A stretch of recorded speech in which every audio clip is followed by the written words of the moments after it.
In this video, I'm going to show you how to remove galvanized nails from wood. Now normally, whenever you're removing nails from wood, they're normally fixing two pieces together. So the first thing we're going to do is fix this bit of floorboard to our imaginary floor joist and hammer that nail in flush. And I'm going to show you two of the best ways to remove your galvanized nail, depending on how neat you want to be. The first way is the rough and ready way, and the second way is the neat way. So stay tuned if you want to learn how to remove your nail in the neatest way possible. So the first thing we need to do is get access to this head. As you can see, the head is flush with the surface of the wood, which is normally very tricky to get at. Now the secret to getting out of this problem is something I've only discovered recently, and that's to use a tack remover. These are really handy. They have 2 points, so you can get them underneath the head of the nail. And they also have a little V-groove to lock onto the nail, and then all you do is lever it back to extract the nail. So that's my secret weapon. We'll put a list of all the tools in the description. And this is just a little offcut of plywood packer. Any scrap of wood will do, but if it's thin, it just helps you get it behind your hammer or behind your tack lifter. So it spreads the weight and doesn't cause any damage to the face of the wood.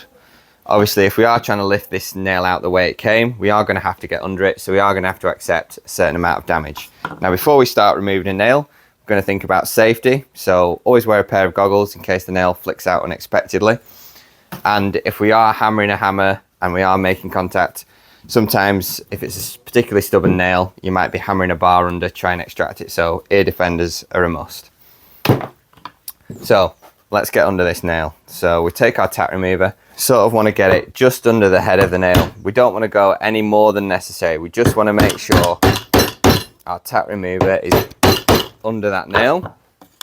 And then once we've got that under there, we can use our protective packer to protect this part of the surface. We will create a bit of damage around the nail head, but I'll show you how to do it with minimal damage after. And then all we're trying to do is lift.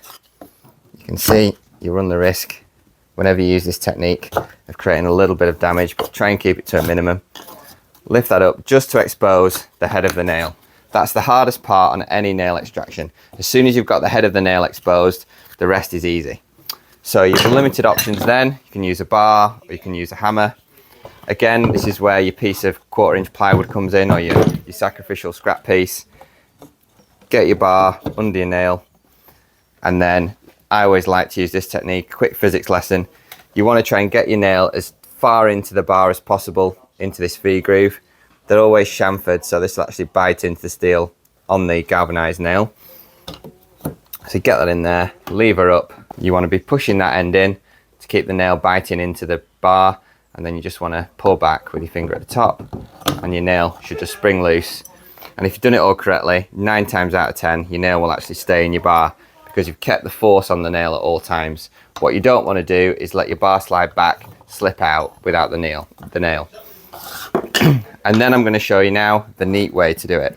So we have another nail in here, and I'm going to use this little set that I picked up recently, which is absolutely fantastic.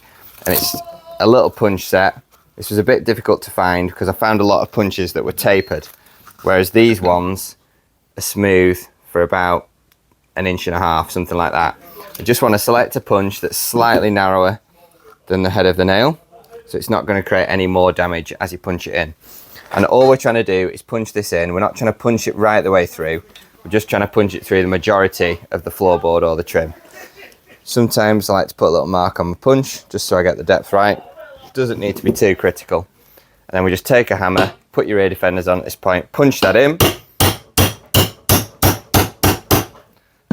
Remove your punch.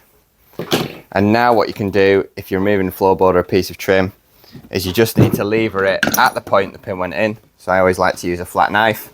We'll pop a list of tools in the description. You can use an old chisel. You just want to get under there, remove your board.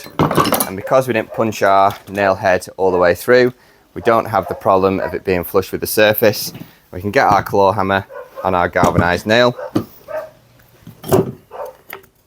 Place our protective packer in there. Again, I always like to keep a bit of force in the direction of the nail, just so it stays in the hammer as you lever it up, and then extract your nail. So I hope that video has shown you a few tips on how to remove a galvanized nail. If you've learned something, drop us a like. If you've got some tips you'd like to share to help other people, let us know in the comments.